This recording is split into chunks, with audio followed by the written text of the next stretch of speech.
I found out what the chalice was for. You've solved the puzzle?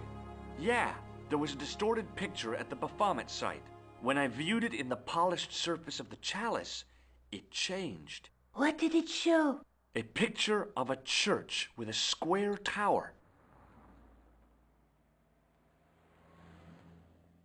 I guess I'd better return the chalice to the Countess. Hurry back, Georges.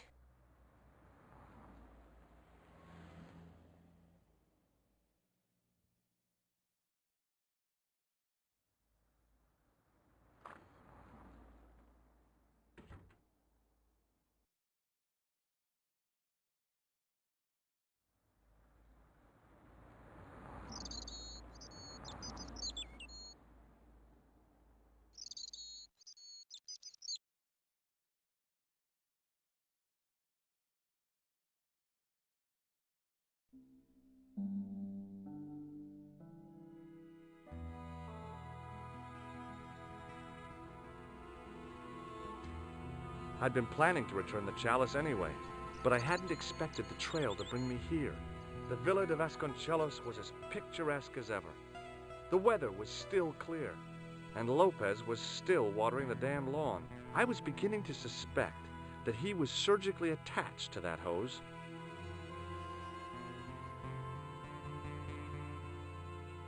Hi there, Lopez. How's tricks?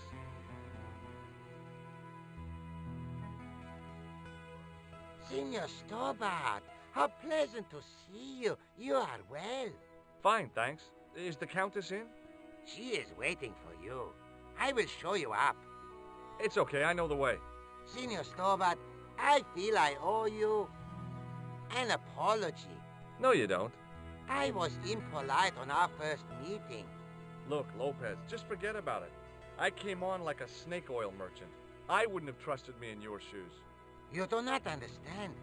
Finding the chalice has given my lady a new lease of life.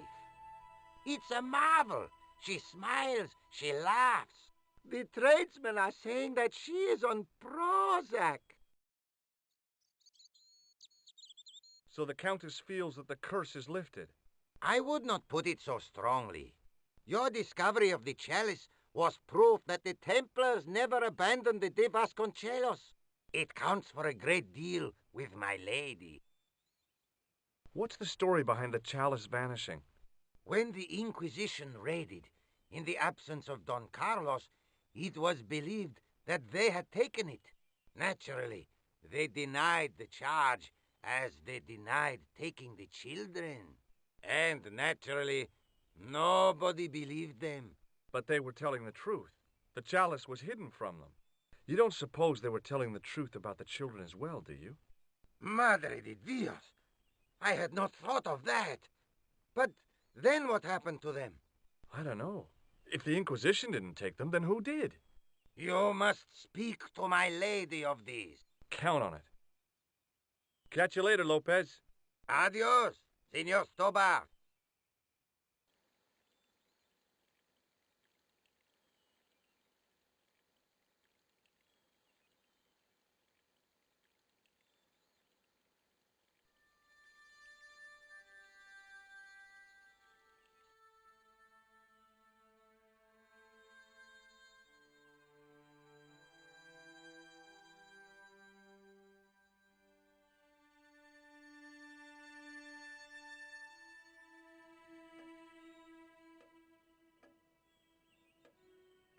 Senor Stobart, oh, what a pleasure. Please, sit down. Hi, Countess. The pleasure's all mine. I've brought back your chalice.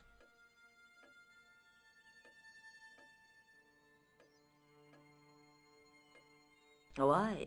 You've had it cleaned. Yeah, I met an obliging priest with a soft cloth. Have you resolved the Templar mystery? No, not yet. I don't even know what it is I'm after. There are many stories of the knight secreting great wealth away. Whatever. All I know is I don't want the bad guys to get it. Ah, to be young and live in a world of moral absolutes. I discovered something amazing with that chalice. In Paris, I found a church where they recognized the coat of arms. I found the tomb of Don Carlos de Vasconcelos. You are sure? There can be no mistake? The coat of arms on the chalice matches the one on the tomb. Incredible. You have my most profound thanks. I must go there as soon as possible. Yeah? Well, I'd be happy to show you the city. There's something else that I discovered carved on Don Carlos's tomb. Biblical references. What are the references, Senor Stobart? Psalms 32:7, Corinthians. I am not a good enough scholar to know the Bible chapter and verse. I meant, what are the quotations? You know, I forgot to ask the priest. There's still the mystery of the missing chess piece. I do not think that it will ever be discovered unless the fate of the children is revealed. The Inquisition were suspected of taking the chalice and the kids, right? We know now they were innocent of the first crime. What if... They did not take the children either. Then what happened to them? The Inquisition admitted to killing Don Carlos's manservant. Now, this guy had been told to protect the kids at all costs, right? That is correct. I think he hid them and the chalice when he got wind that the Inquisition was coming. With him dead, and Don Carlos driven mad with grief, there was nobody left who knew the secret. You know what this means, don't you? I fear so. The children are still here somewhere. If this is so, then it is small wonder that the de Vasconcelos are cursed. I'll have a look around if that's okay. My home is your home. I shall remain here.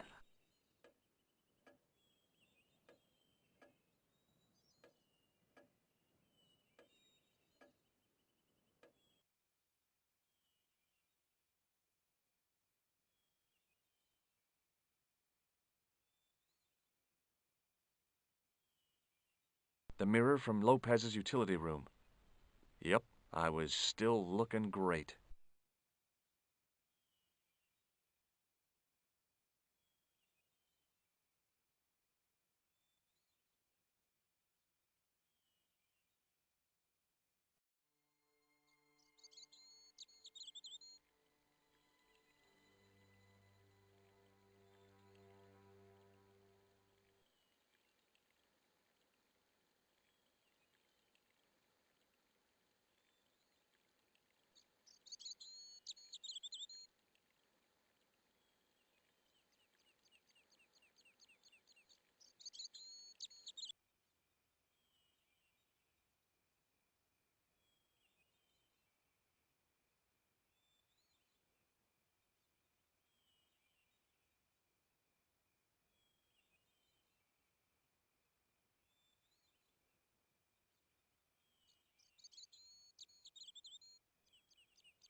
The chess pieces had been removed, and the Bible returned to its resting place.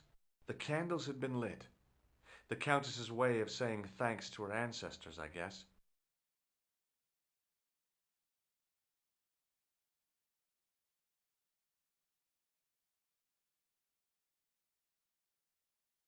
Now that it had given up its secret, the glass squares on the lectern were just decorative again.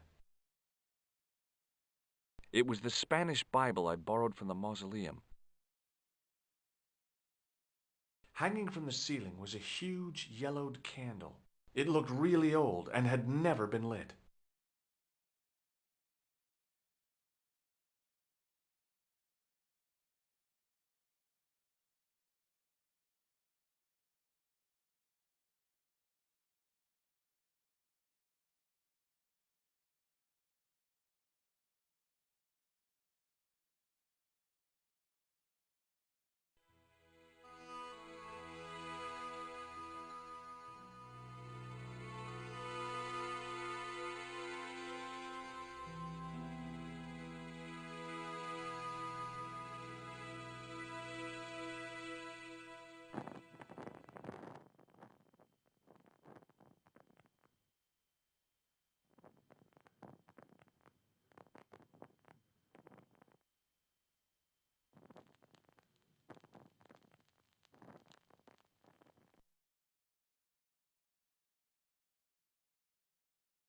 The candle had burnt brilliantly, but only for a couple of minutes.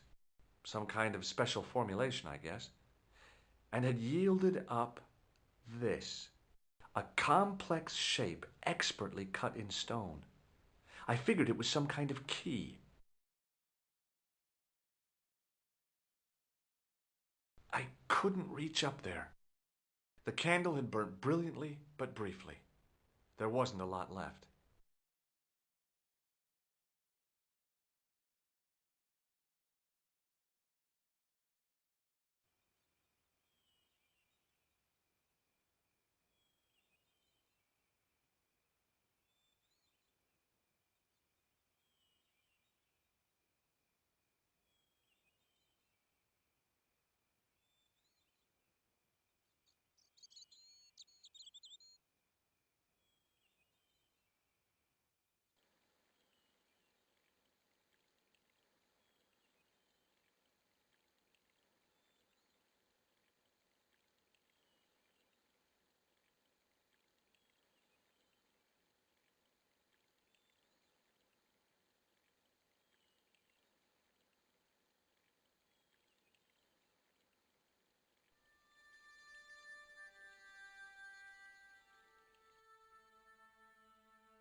The Countess de Vasconcellos seemed a lot happier than the last time we met.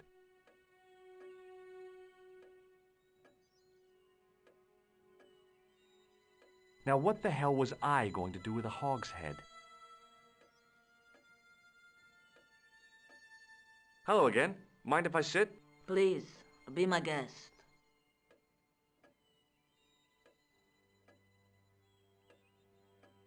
What does this charred tissue suggest to you? You have pyromaniac tendencies? What do you make of this? It looks like some sort of key. Where did you get it from? It was buried inside the great candle in the mausoleum. Inside it. What have you done to it? I, lit it. But it is irreplaceable. Listen, the candle was to be lit in case of Moorish attack, right? Well, it burnt down in no time and revealed this key thing. Maybe that was the real purpose of lighting the candle. What are you suggesting? That lighting the candle was the equivalent of break glass in case of emergency. Sentiment must not stand in the way of solving this mystery. You did the right thing. Here's the Bible from the mausoleum.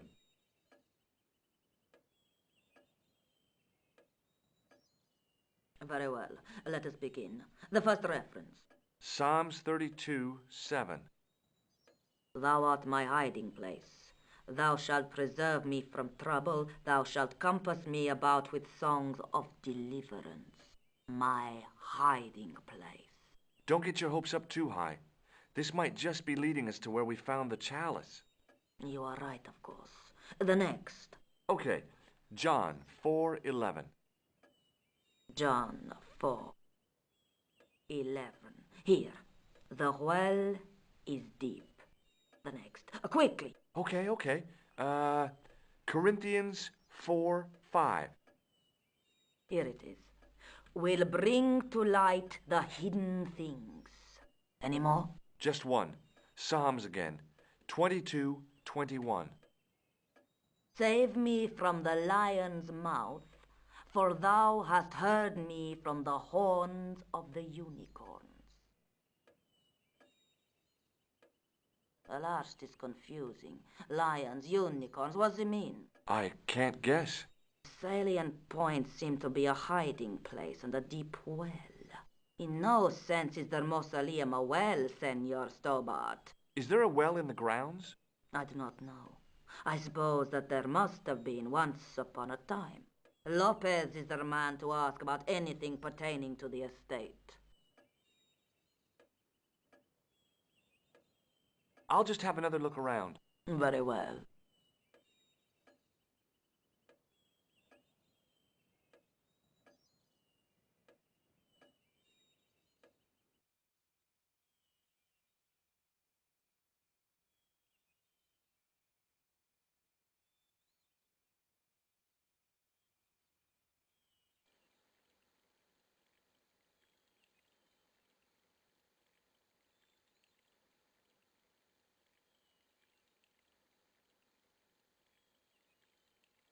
Hi, Lopez. Got a minute? Certainly, senor. How can I help you? You must know just about everything that there is to know about this place. See, I have lived my whole life here in the service of the Vasconcelos. Do you know of a well anywhere around here? A well? Si, senor. This used to be a fortified villa. How can you last a siege without water? Great! So where is it? How should I know? The well was covered over in the last century. It was dangerous, you see. And you have no idea where it was? None. It was hidden even before my grandfather's time. You must have a vague idea of where the well is. It must have been in the old house's courtyard, so that would put it around here. Here? Okay. Now, how do we find it? There might be a way. Let me think about it. Any ideas yet? We are looking for a source of water, see? Yes. For generations, the Spanish country folk have had a secret way of locating water, even if it is meters beneath the ground. Ah, you're not talking about water dousing, are you? Eh? You know, you get a stick and walk around until the stick twitches and dig there. Oh, you've heard of it. Yeah, I think most of the planet has. Okay, let's get a stick. Uno momento. It must be a special stick, a Y of hazel. Right. Do you have any hazel trees? See, here. That is hazel. Catch you later, Lopez. Adios, Senor Stobart.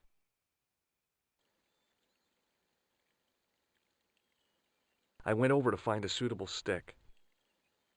I don't believe it.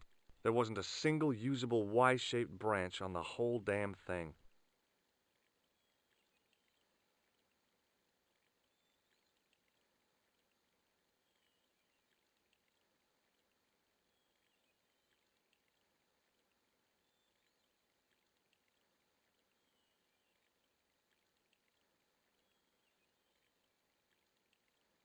It looked a lot like a hazel tree.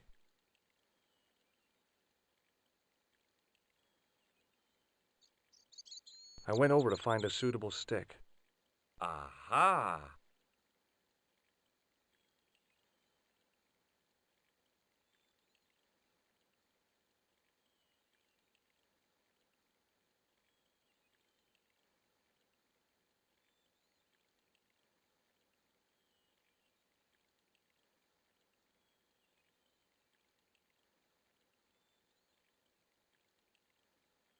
Hi, Lopez. Got a minute? Certainly, senor. How can I help you? Well, I got my divining rod. Now what? Simplicity itself, senor. Hold the wand at the upper ends of the Y. Apply a little tension with your wrists so that the slightest movement of the wand's tip is clear, and walk slowly and steadily over the area. Sounds easy enough. We'll find this well in no time.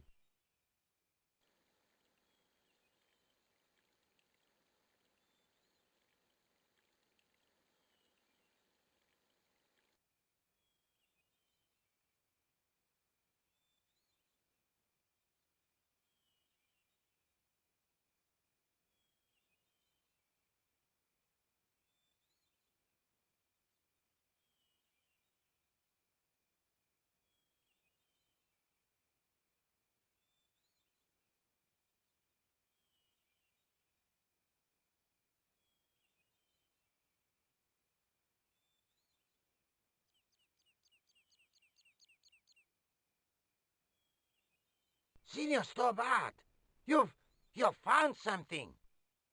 This is it. This is where we find the secret of the Templars. Hidden here for hundreds of years. Lost from the sight of man until now. The mystery is revealed. It's a tin can. I've been walking up and down with a twig in my hands, looking for a tin can. It had water in it. That's what the dowsing stick must have detected. I'd have to check with an archaeologist, but I don't think the Templars left that.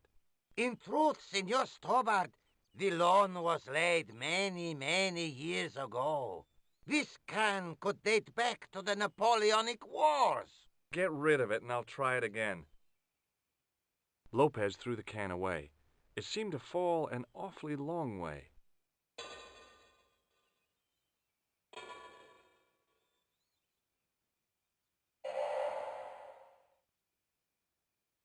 The splash at the end confirmed what we both suspected. Well, I'll be a monkey's uncle. It has been here all the time. All those years and nobody found it. Stood in awe for a moment, marveling at the secrets all around us. I could have fallen down that.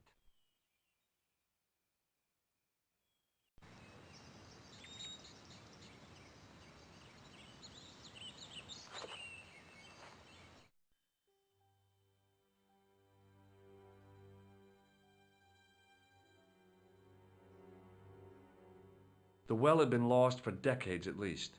The air was cool after the noon sun, but that's not what gave me goosebumps. I have a really, really bad feeling about this.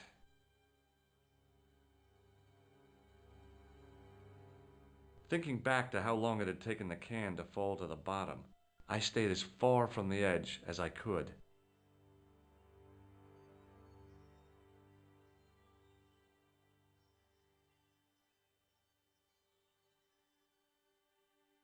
A great stone lion's head with a gaping maw full of fangs. As far as I knew, nobody had cast eyes upon it for centuries as it stood, waiting in the cool shadows. The words of the psalm kept running through my head, "Save me from the lion's mouth." From a distance, the lion's head had been impressive. Close up, it was frightening. Hey, one of the fangs is a separate piece. I could hear the sound of a lot of stone moving, and I knew I was in danger.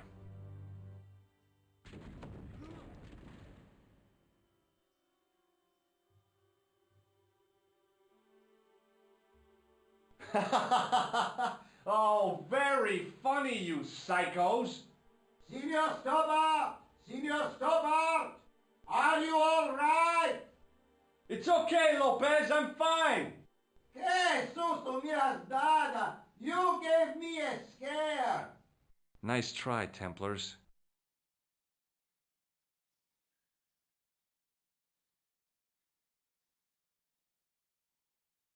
I wished that I had Leary's flashlight now.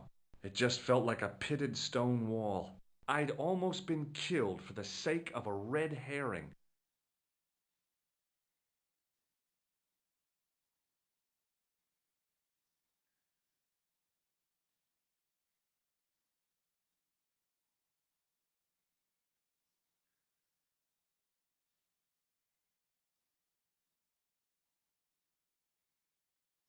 There, in the middle of the door, I could see some kind of socket. It looked like this wasn't quite the dead end it had seemed.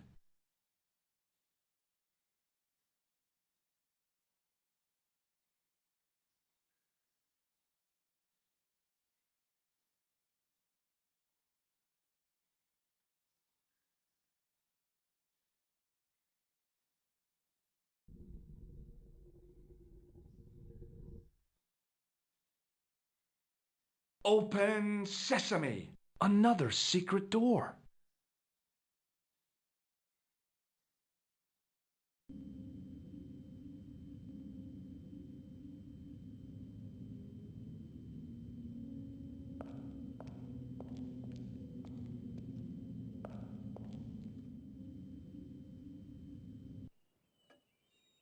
Before I left, though, there was one last thing to do.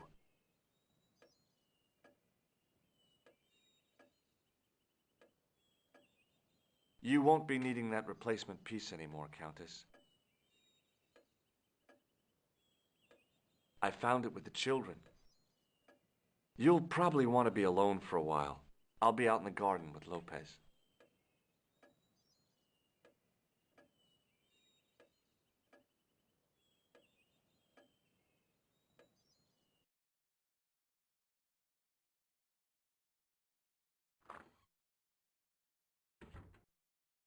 George, welcome back. Come in, George. It's good to see you again. Is it? Sure. What did you find in Spain? Without Andre, we wouldn't have got this far, George. Yeah, I know.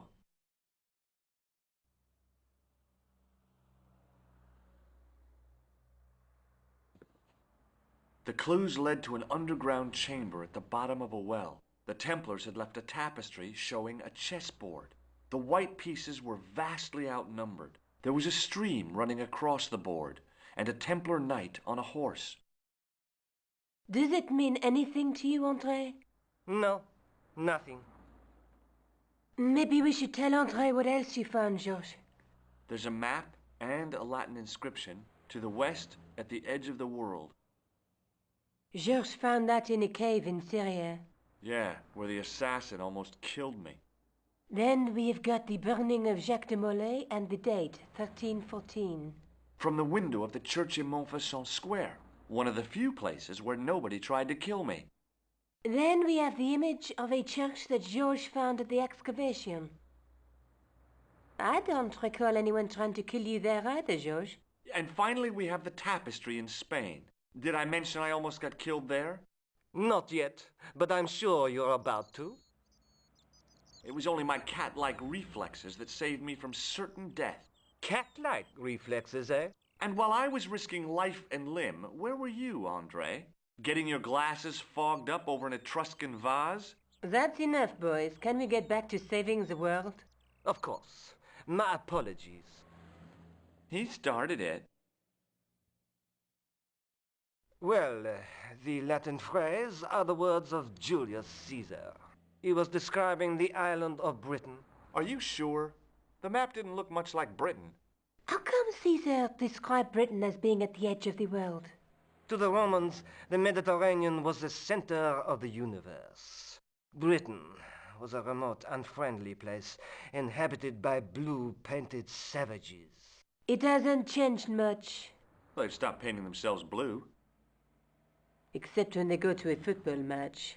They used an extract from a plant called woad, Icetis tinctoria. The Scots were using it until fairly recently in the wars with the English. Fairly recently? I don't recall the Scots being at war with the English. How recently are you talking about? I believe William Wallace's men used it in the 13th century. They might well have been using it as late as... You can't remember, can you?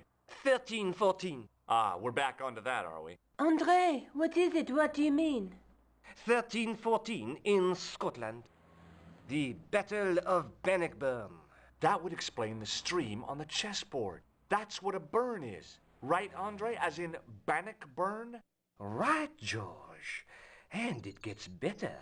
Tradition has it that the Scots were helped by a shock force of, well, can't you guess? Knights Templar?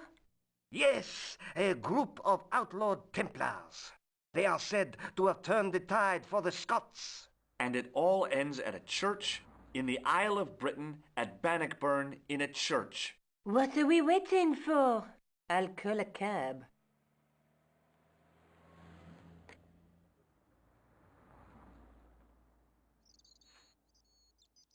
I can't go.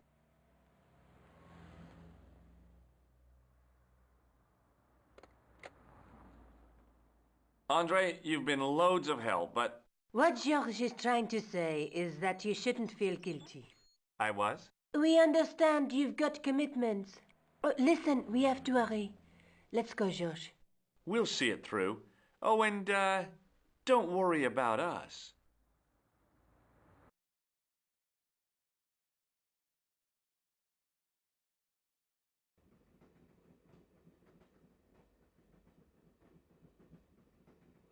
Oh, it must be dawn. Oh, I guess so. And we must be nearly there. Somewhere, out there in the dark, is Scotland. We've come a long way together to get here. Yeah. Let's hope it was worth it. I've still got the clown's nose. So I see. You should throw it away, George.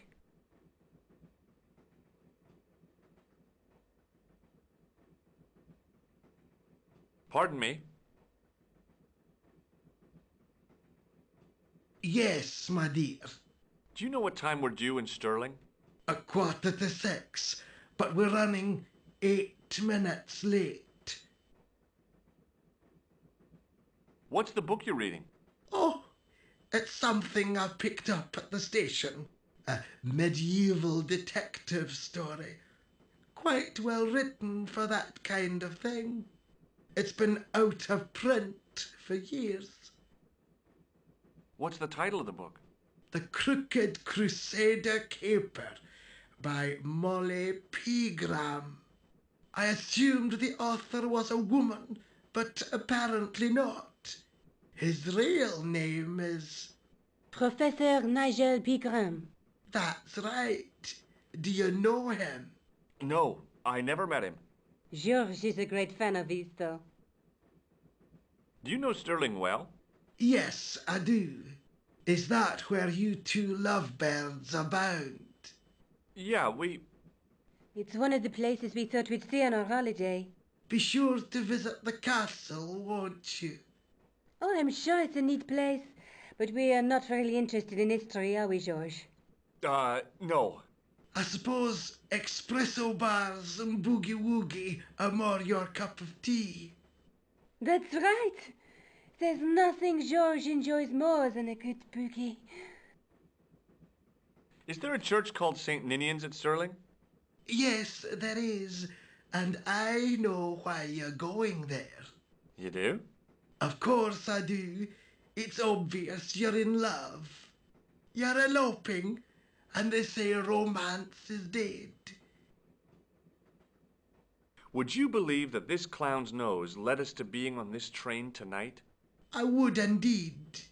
No, honestly, You would? Certainly. You have an honest face.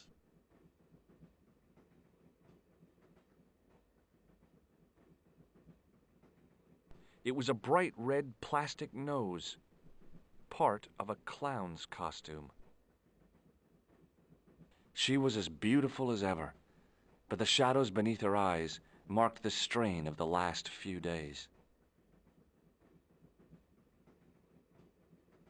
There's something I've been meaning to say to you, Nico. Is this the right time and place, George? There might not be another time. I don't want to waste this chance. You don't need to say anything.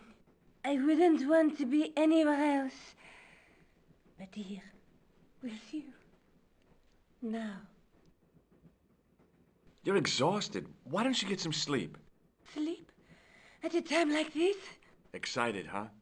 Would you like something to help you sleep, dearie? I've got some tablets in my bag. Oh, no. Thank you. Thanks all the same, ma'am.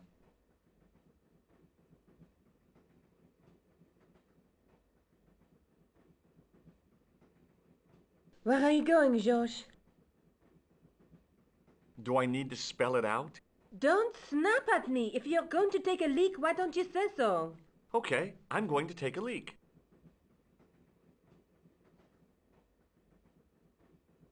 L-E-A-K. Tickets, please. Oh, hi. That's a standard full-price peak return. Don't you have a senior citizen's rail card? I rarely travel by train. My ticket is perfectly valid, is it not? Well, yeah, but you could have saved up to a third of the cost. I do not need to indulge in puffling thriftiness. Blimey, you're a funny old bird and no mistake. Tickets, please, sir. Here.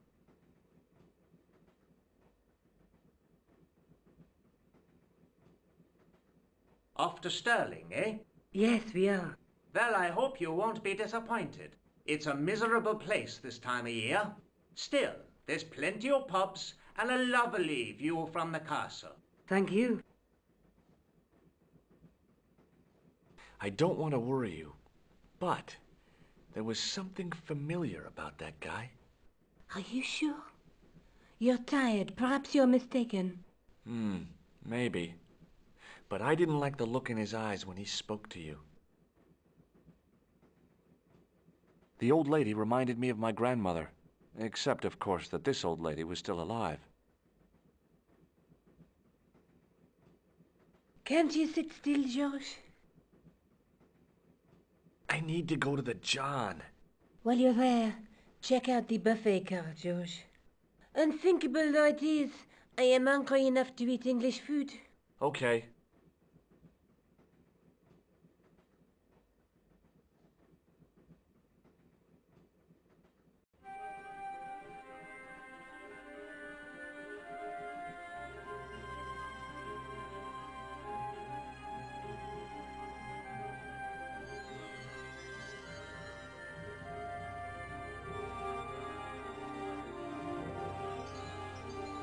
It was the door to a sleeping compartment.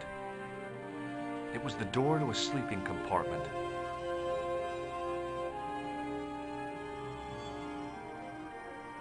Oh, no. That gangster creep from the hotel, Guido. Well, he didn't scare me. Hey, Buster.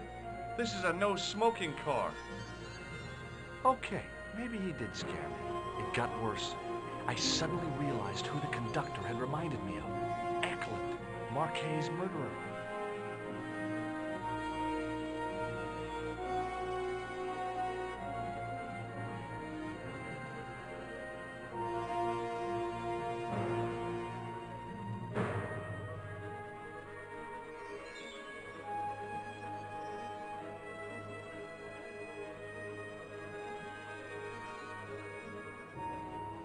I should have known better than to leave Nico and the old lady alone. Suddenly, the sword of Baphomet took second place to finding the girl I loved.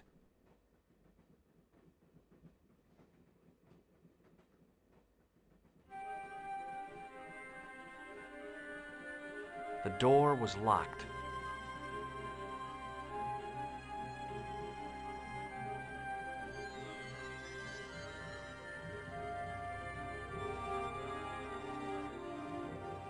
All I could see of the man's face was a massive purple bruise around his eye.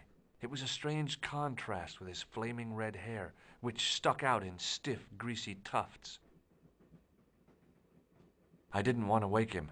To be frank, without a cold water hose, I didn't think I could wake him. Hi, having a party? No, this is breakfast. Come on, join us, man. Away, Basha, wake up, man. What's company? His breath was like the outlet from a chemical factory. Excuse my mate, he's taking a nap. Sleeping like a bobby. I'll wake him up when we get to Newcastle. We passed through Newcastle half an hour ago. And I never noticed.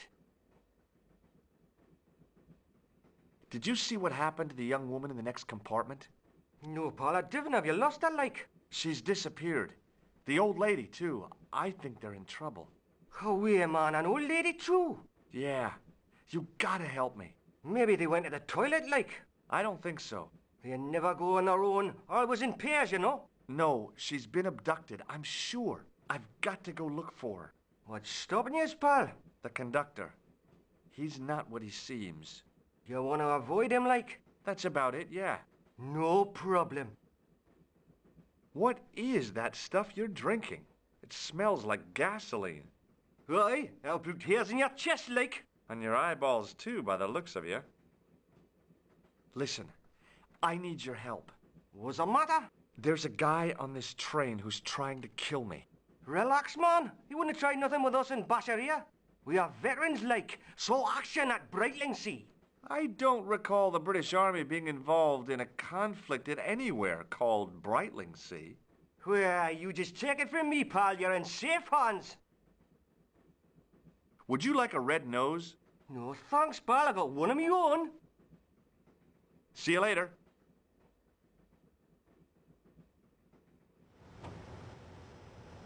Give it to it, pal. Don't jump. I don't intend to jump. I'm going to climb on top of the train. You're kidding, aren't you? Just watch me.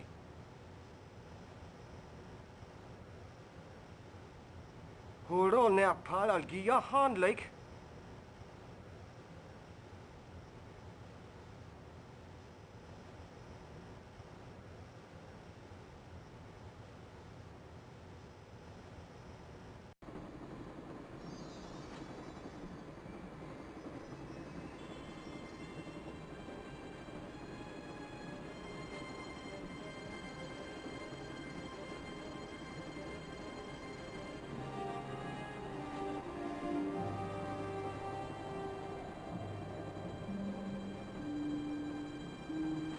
It was a sliding door in the side of the baggage car.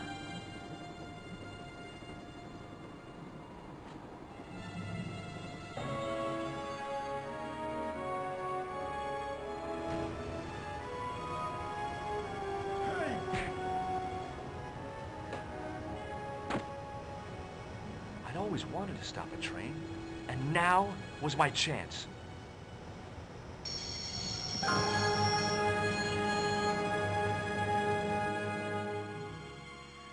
You saved our lives, but why? We were always on the same side, Stobart. Different causes, but a common enemy. The Knights Templar? Don't call them that. The real Templars were a noble foe. These barbarians have no right to that name. These men are no better than dogs. What are the Neo-Templars after? What is the Sword of Baphomet? Not what you think, my friend. It is a weapon, yes, but one which our enemies will find difficult to wield. A double-edged sword. A power older than Dimolay, older than Solomon. We'll stop them. You and me together. And Nico. No, George. My journey ends soon at the Garden of Paradise. You're talking in riddles. Can't you tell me straight what they're after? The sword symbolizes a colossal energy caused by the alignment of the Earth's natural power fields. Which are focused at St. Ninian's. The energy endowed the Templars with the power which made them great. A power which made them charismatic to such an extent they could control the will of all around them.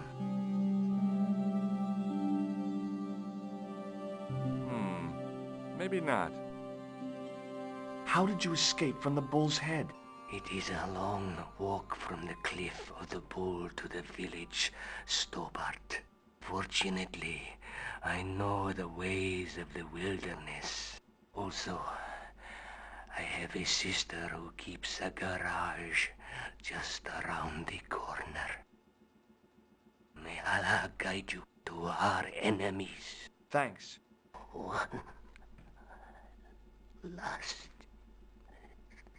thing. What? What is it? He's dead. The guy was a professional killer. The last thing he deserved was sympathy. I had to admit it, though. I was sorry he'd ended up this way. It was a fire extinguisher. Underneath that heap of tumbled crates was Eklund. I wasn't about to help him out. Don't even think about it, Josh. What? Who? Look me straight in the eye and tell me you weren't thinking of using that axe on Eklund. Don't be foolish, woman. I was gonna use it on you.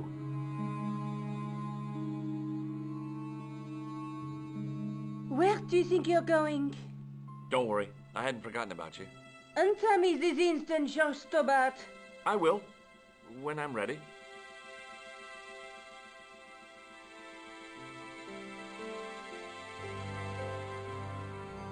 That's not fair, Josh. No. You took advantage while my hands were tied. When Eklund pointed that gun at me, I thought I was gonna die. I thought of all the things I'd never get to do, and kissing you was at the top of my list. Josh, Uh-huh. Josh, we've got to get off the train. Eklund could recover at any time. So what are we waiting for?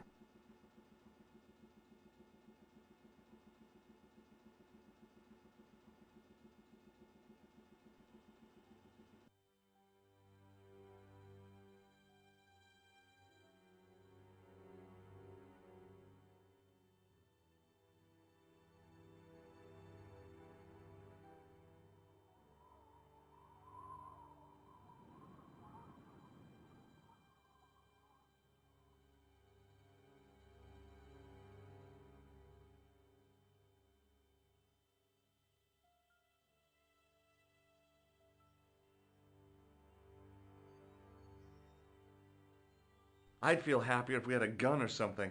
Khan gave me something. What? His handbag. Oh, great. If we run into any killers, we can give them a good buffeting. Didn't he have any weapons? You don't know the half of it. This bag's full of C4. Wow. Why didn't you say so? Boy, we'll show him now. What's C4? Plastic, George. We're going to shop our way to victory? 2 kilos of plastic explosive. The detonator's broken now. No problem. We'll buy a box of matches somewhere. It doesn't work that way. It takes a small explosion to start the big explosion. Well, that's not much use then. What does that sign say? Apparently, during the English Civil War in the mid-17th century, this place was used as an arms dump. Yeah? What happened? Look at the state of this place, George. You work it out. Oh, stray spark? You got it. The tower was the only thing to survive the blast. I hope the explosion didn't destroy the Sword of Baphomet. Do you? I rather hope it did. It was just about recognizable as the church I'd seen reflected in the Chalice. Templars, Roundheads, and Cavaliers. This place has seen a lot of history. A large arch led into the tower.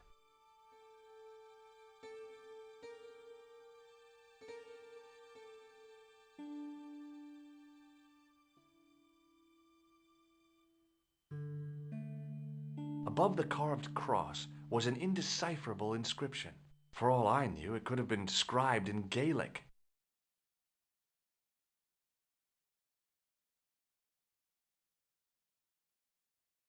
I tried pushing the panel, but wasn't surprised when it failed to move.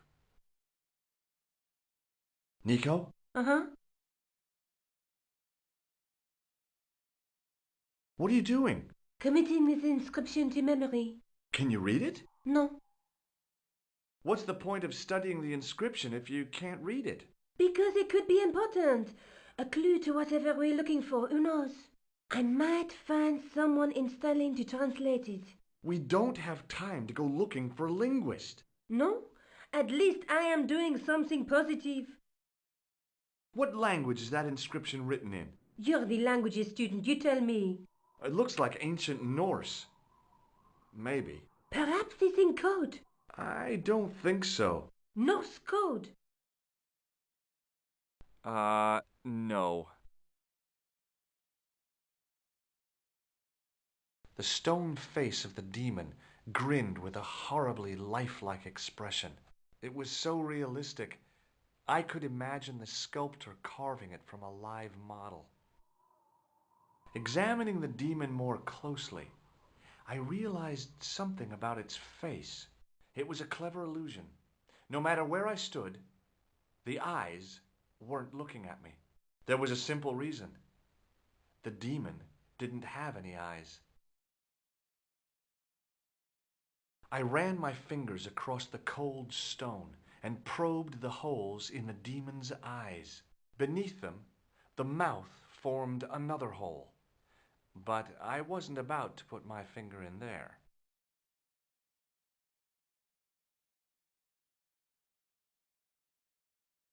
Sometimes the most childish gestures can have a cathartic effect. The transformation of the demon to a clown did just that for me.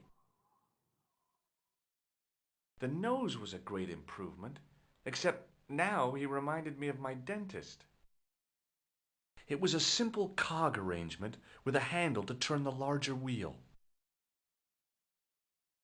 The handle turned easily and the larger wheel began to revolve.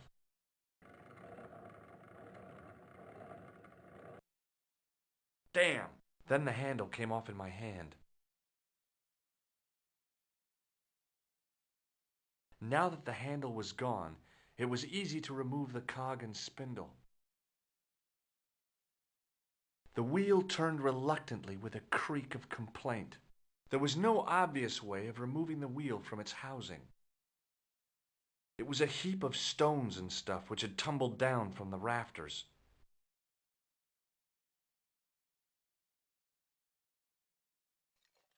I scrabbled around in the rubble and found an old clay pipe with a broken stem.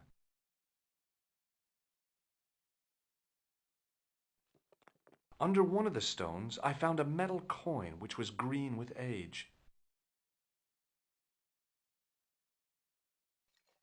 It was caked with soil, but what I'd found was a small cog and spindle.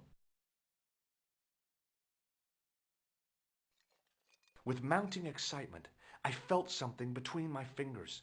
It was short, hard, and black, something I hadn't expected to find here. It was a plastic pen top.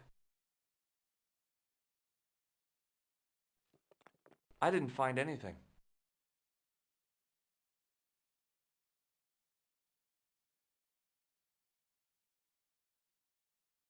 With the clay pipe in his mouth, he looked happy, homely, like somebody's granddaddy.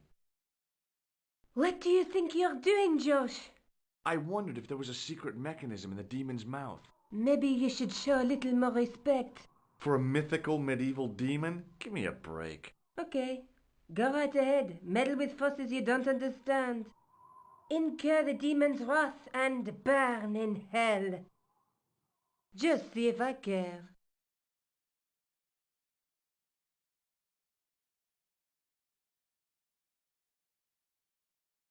I pushed the pen top into the mouth, and it disappeared somewhere inside the statue. It had probably gone straight to Biro Hell. It was an old coin.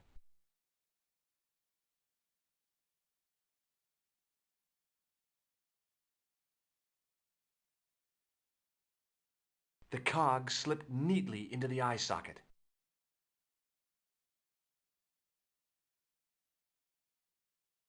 With a rasp of metal on stone, I eased the second eye into place.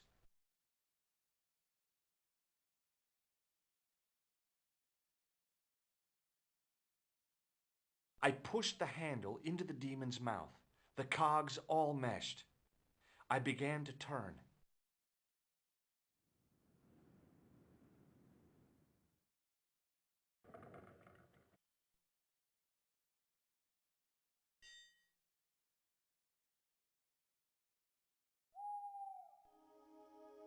As soon as I saw the flickering torches, I realized the bogus Templars had beaten us to the sword. But where were they now? And why was it so quiet? No, George! What? Leave that torch right where it is. In case you haven't noticed, the crypt is full of gunpowder. So what? Don't you trust me? It's not a question of trust. No? You think I'm a jerk, don't you? Don't be silly, George, and keep your voice down. I thought I heard something. Like chanting. It was definitely gunpowder, but it had solidified over the centuries it had lain here undisturbed. She was as beautiful as ever. Nico? Uh-huh. It looks like the Templars got here first. We might not be too late. There's still a chance. I wish I had your optimism. So do I, George. Sometimes you're so negative. Maybe not. Look! I found an old coin! You think it's worth anything? George, focus on the situation at hand, please. Nico, I found an old clay pipe. George, I don't care.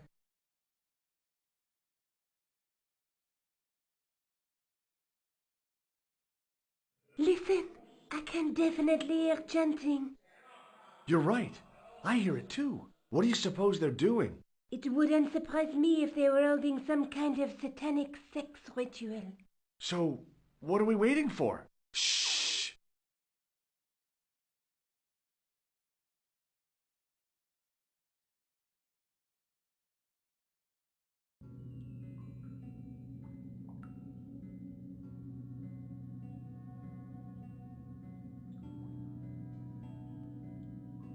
Will you look at that? Baphomet. Lobino was right. This place was ancient even to the Templars. This whole place This is Baphomet? Finally, the truth. The Templars had never worshipped this graven image, no more than they'd worship a rainbow. But, like a rainbow, they regarded it as a symbol of a covenant with God, who'd revealed this place to them. Rosso! Why, the double-dealing treacherous? On the contrary, Inspector Rosso has been the model of obedience, an important quality in a true Templar. Now be quiet and watch if you wish to live much longer.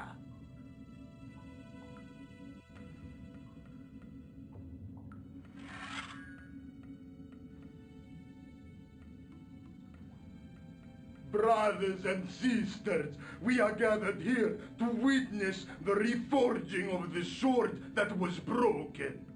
Here before God's sentinel, Baphomet.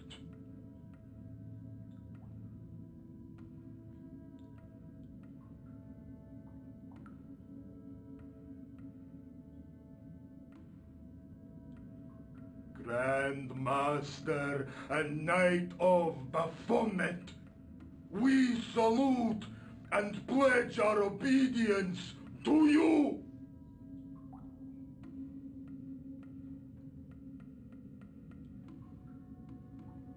I salute you, gatekeeper of the temple.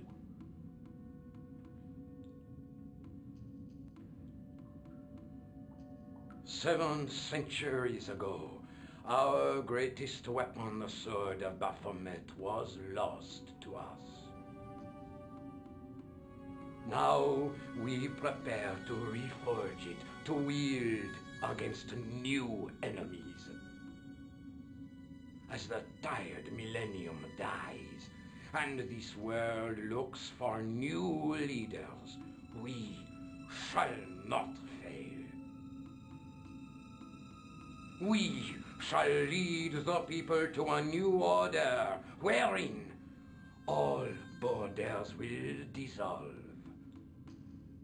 All will be united under the red cross of the Templars.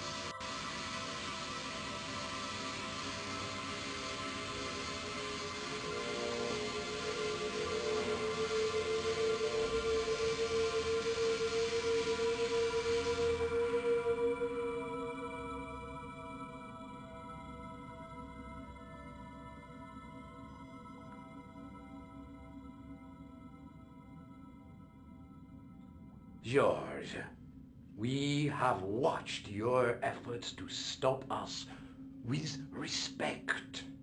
But surely you realize that you have been misled by our enemies. Both of us want a better world. Fortunately, no harm has been done. We need determined, resourceful men like you. Join us, George. Join us in true brotherhood. Yeah. True. Wait. Brothers? What about Marquet? What about Pegram and Klausner? You didn't look on them as brothers, only as failures. 3 men dead, and you don't give a damn. George, you know that sacrifices are necessary. Every great undertaking. Join you? I'll see you in hell first. Oh, George, I had great hopes for you. C'est la guerre. Éclonde. kill him.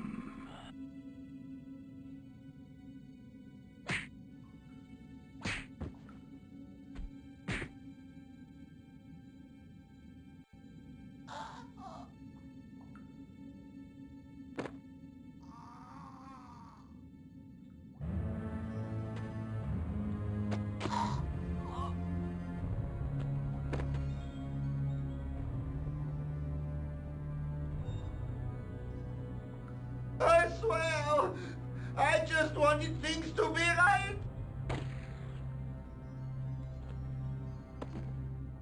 Take them. Kill them. They will not escape.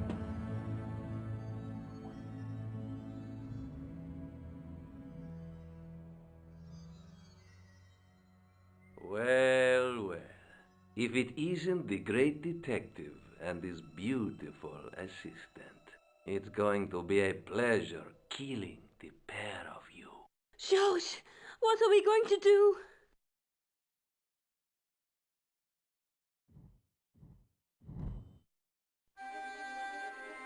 Come on, Nico. We're leaving. You fools! You cannot escape us. Guido! Stop them.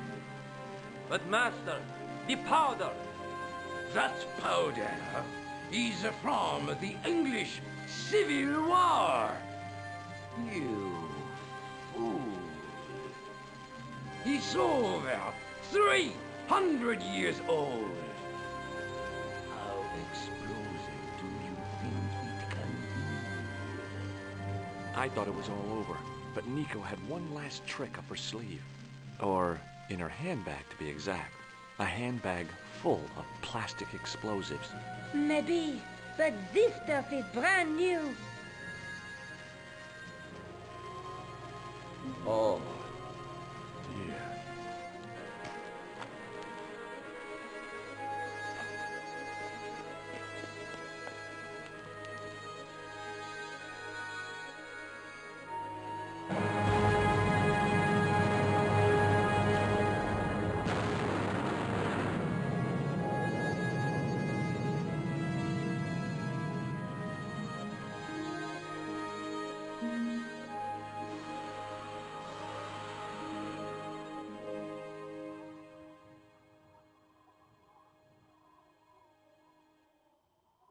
You know, you'll never be able to write your story now. I don't care. I've got what I want. Huh? Just tell me one thing, George. Is our life together always going to be this crazy?